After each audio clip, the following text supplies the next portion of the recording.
Hey guys, welcome back to my channel. Now, as an international student, I understand the biggest worry after securing an admission into a university is where do we stay? Where do we find that accommodation?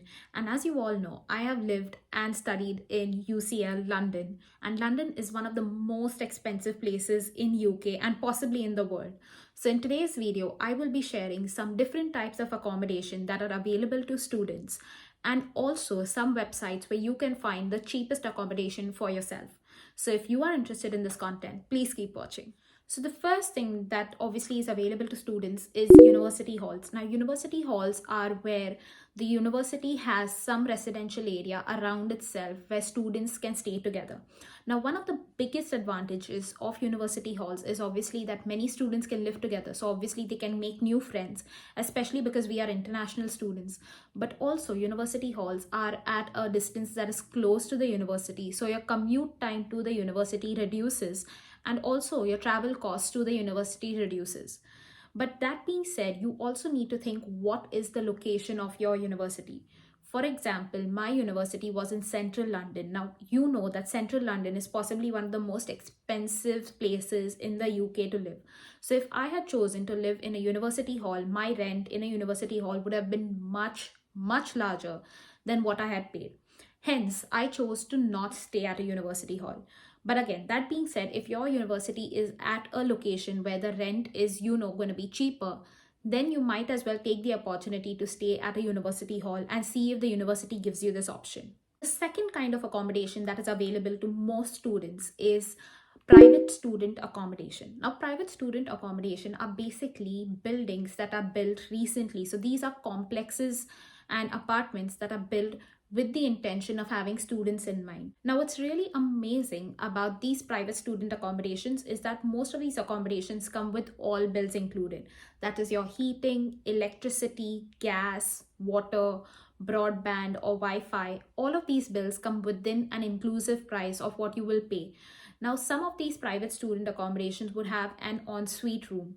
That means that your bedroom and your bathroom or your toilet is attached to your room, and you would only be sharing a kitchenette, that is a kitchen, with the other students.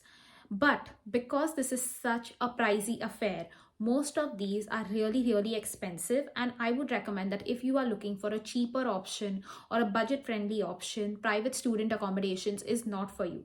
But if you are someone who wants to have good privacy, good amenities, and are willing to pay for it, then you could possibly consider private student accommodation. So, the next kind of accommodation that is available to all students, and especially if you are living in a family or you are getting a family with you, you could definitely consider this. And this is private flats or private rented accommodation. Now, private flats and private rented accommodation can be easily found by contacting your nearest local estate agent, telling them what is your budget or what is the rent that you are looking to pay for, and what is the kind of house that you are looking to pay for.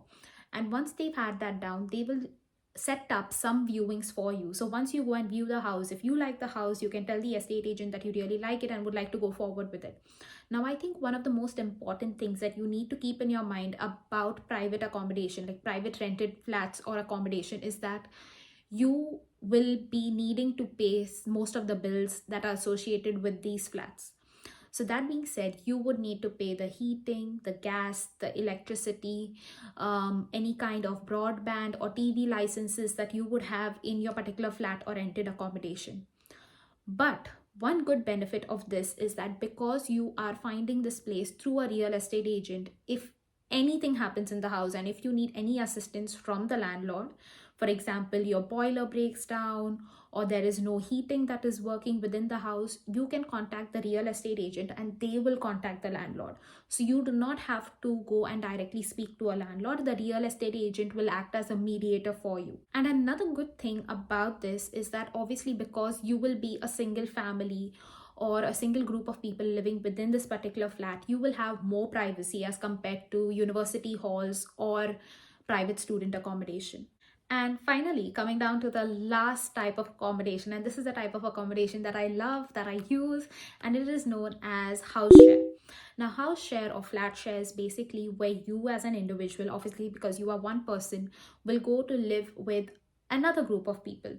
So, for example, there is already a house that has 3 bedrooms or 2 bedrooms or 5 bedrooms, and you go and rent one particular bedroom within this particular house or within this particular flat. Now, some of the advantages of doing this is obviously that most of the flat shares come with all of their bills inclusive. But again, like I said, this is about most of the flats. So you need to check whether the flat share or the house share comes with all of the bills that are inclusive or not. So most of the bills, that is your heating, gas, electricity, water, broadband, Wi-Fi, all of this would be inclusive for one total price, and you do not need to worry about paying out bills at the end of the month other than your rent. But another factor that you need to consider is you are going to have to adjust to people with different mentalities. So you need to prepare yourself for that, because obviously everybody in the house is going to have different schedules, different styles of cooking, different styles of behaving. So you just need to be aware that you are going to have to adapt and adjust to all of this. So now that we've tackled the different kinds of accommodation that is available to students out there, what I would like to say is if you are looking to come to the UK or you are looking to shift within the UK, I would say just start looking for an accommodation nearly 2 months in advance. Now, the reason why I say this is because most landlords are looking to fill their houses or fill their flats within a quick period of time. And if you pay a deposit, like most of us have to pay a deposit to possibly book this house so that we can move in over there at a later date. But even if we do this, the landlord may not be able to hold the place because they are looking to fill that space up quickly so that they can get more and more rent out of that space. So I would say that just give yourself 2 months, start looking within those 2 months, and you hopefully should find a place for yourself. And finally, coming down to the different websites that are available for us while we begin our search as an international student or as a student in the UK. So, one of the first and the most major websites where you can find private student accommodation is accommodationforstudents.com and uniplaces.com. Now, these are two places where you will find private student accommodation and you can possibly get some deals for them. And I'm just going to leave the links for them right down in the description box below. Now, the second place where you could find private flats or private houses would be sites like Zoopla or Rightmove, which are very popular in the UK, where landlords actually put up their entire house or their entire flat for rent. So, if you are looking to rent a private house or a private flat, this is where you will find it. And finally, coming down to my most favorite website that I use personally, like I've moved in the UK twice, and both of the times I've been in London, but both of the times I've used this particular site to find my house, and it is known as Spare Rooms. Now, Spare Rooms is one of the cheapest sites available out there, and I'm just going to be able to show you how to use some of the key features on Spare Room that I have used to find my particular room or the place where I stay. So if you are interested, let's just go to my laptop. So as you can see, we are on the Spare Rooms website. And today, for example, let's just say we want a room in Islington, London. So that's where we're going to search. Now, what you will see about Spare Rooms is that it has a lot of options to filter these searches. For example, putting a minimum and a maximum rent, monthly bills included. Like I said before, this is an important part. Also, there are some other couple of filters that you can use to search, which I am not going to go through because obviously you can explore the site by yourself. But what I want to really do is show you this option of refined search. So this option is only available on the desktop, that is when you are using your laptop or a computer, and it's not available on the app version of it for your Android phones or your iPhones. So now, for example, if you come to advanced search, this was something that I found really helpful in terms of, you can choose what London tube line you want. For example, if you know it's on the Victoria line or the Bakerloo line or the Circle line, you can just click those options, or the London Overground, and then it will filter those options for you. But also, if you want to click on commute duration and then you say what station you want, for example, if you know the nearest station for you is say for example Angel, and then you just say that you want it within 20 minutes of commute time, what happens is that it then filters out the places based on the commute time. So anyway, within a radius of 20 minutes of travel, whether it's by tube or bus, you would now be shown the places within 20 minutes of travel. So, like in this case, all of these places would be shown in 20 minutes of travel from Angel Station. And I think this is like a really good function that I have used several times, and I would definitely recommend you using this for yourselves as well.